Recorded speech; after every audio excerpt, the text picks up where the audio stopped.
What's going on, fellas? I figured I would do a quick and logical follow-up to yesterday's video. Yesterday, I talked about how if we are interested in increasing our pressing strength, once we finish our horizontal pressing, our vertical pressing, that we want to fill up the recovery capacity of our triceps. I gave a quick, good Lord, quick sample workout. That's the wind blowing on the garage door, so that's something. But I gave a quick sample workout of one way to fill up that recovery capacity of the triceps.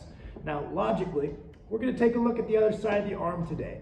On this channel, I've been kind of critical, maybe one might say, of bicep training. Not that there's anything wrong with it. If your goals are to have big biceps, it's absolutely essential. Come here, buddy. It's absolutely essential to train your biceps if big biceps is a goal. But if strength training is our primary goal, it might not be the best use of your training economy. So if we are a power lifter, yes, some bicep strength could help keep the elbow joint healthy.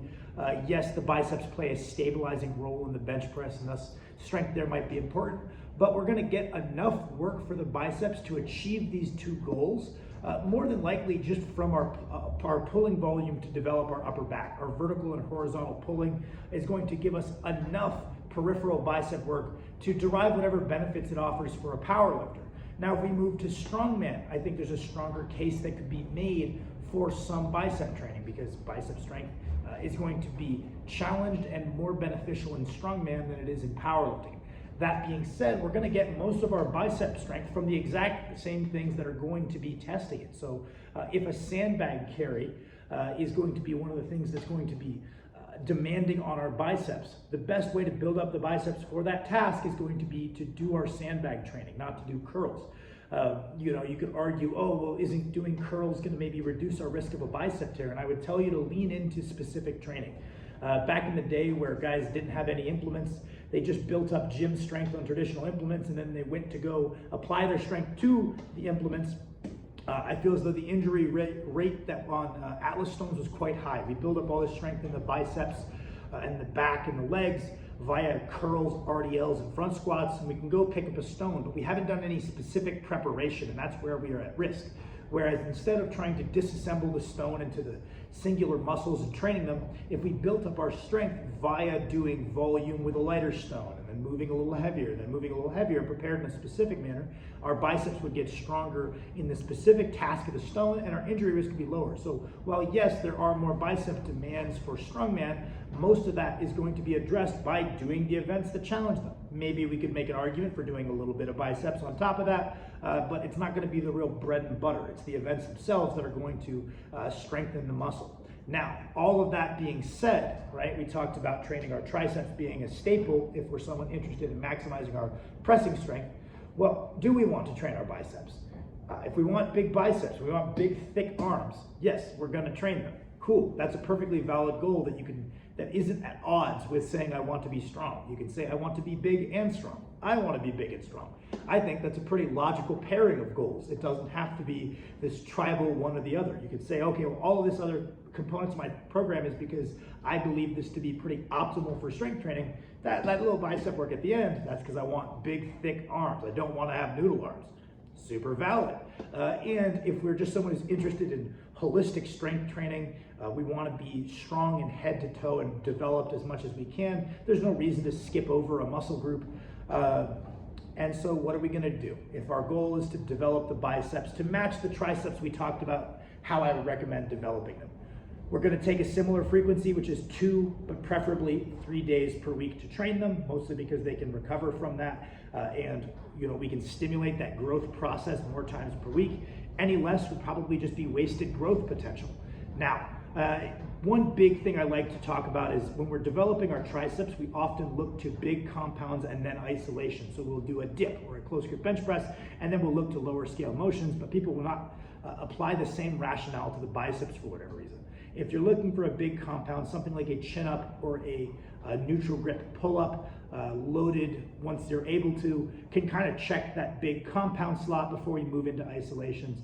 But if we're just looking for visual goals, we could probably get away with just doing those isolations on top of our effective strength training routine. Now, in a optimal world where we're trying to optimize every aspect of our training, right? We probably would do most of our curls lying back on an inclined bench. Now, why is this? It's because the range of motion of just about any curl is going to be about the same. We are going to go from a locked elbow-ish to a fully flexed bicep. However many degrees that is for you, that is the standardized range of motion that you're going to get on nearly every curl. So it's not going to be, this exercise is better because of a greater range of motion. But based on the current research, the direction it seems to be going, where lots of people seem to be predicting it to go, we see that training a muscle at a greater average length, even with the same range of motion, is going to yield more hypertrophy. So the foundational study for this was just saying that, okay, we're doing a lying versus seated hamstring curl. Both of them have about the same range of motion, from an extended knee to a fully flexed hamstring, but one of them, because you're sitting rather than lying, is placing the hamstring at a greater average stretch, and it elicited more hypertrophy. So following that logic, the pound for pound best curl is going to be some kind of like lying incline curl where we can place the bicep at a greater stretch. All of that being said, I don't think the difference isn't enough to warrant making our training that mundane. I think that the response we are going to get from a controlled full range of motion curl is going to be roughly the same regardless of what curl we do, whatever length it is, whether it's a preacher curl, whether it's an incline curl, standing alternating curl, standing barbell bicep curl.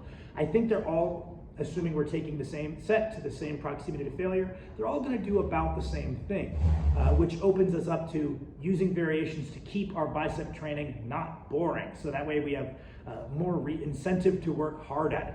So usually what I like to do is use my bicep training, just because I want thicker developed arms and I want to be developed head to toe, as an excuse to get in some forearm training. So whether that be alternating bicep curls using some fat grips to challenge the forearms a little bit more alongside getting in that bicep volume, doing hammer curls or hammer curls with fat grips, doing Zotman curls where you curl up, rotate, go down, or doing reverse grip suicide grip curls. So we're just using this as a two birds, one stone exercise. Okay, we're checking our box 3 to 4 days a week. We do 3 to 5 sets of biceps.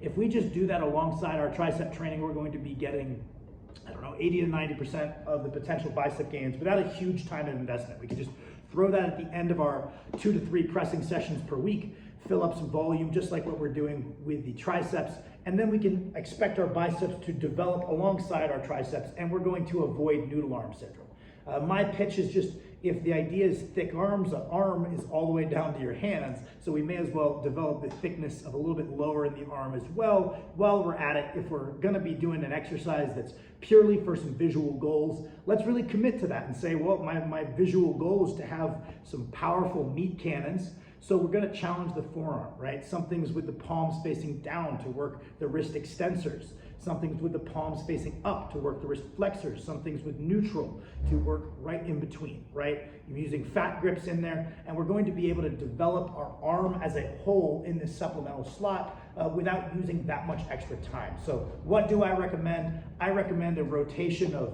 maybe alternating curls with or without a fat grip on day 1. 3 to 5 sets, 8 to 15 reps, kind of similar prescription that we did for the tricep work.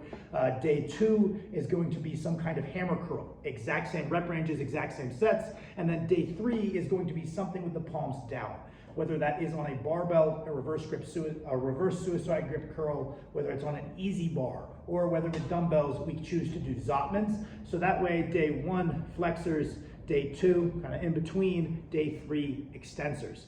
And that way we can sneak in a little bit of forearm work alongside checking the box of point A to B volume with a decent proximity to failure. So thank you guys for watching.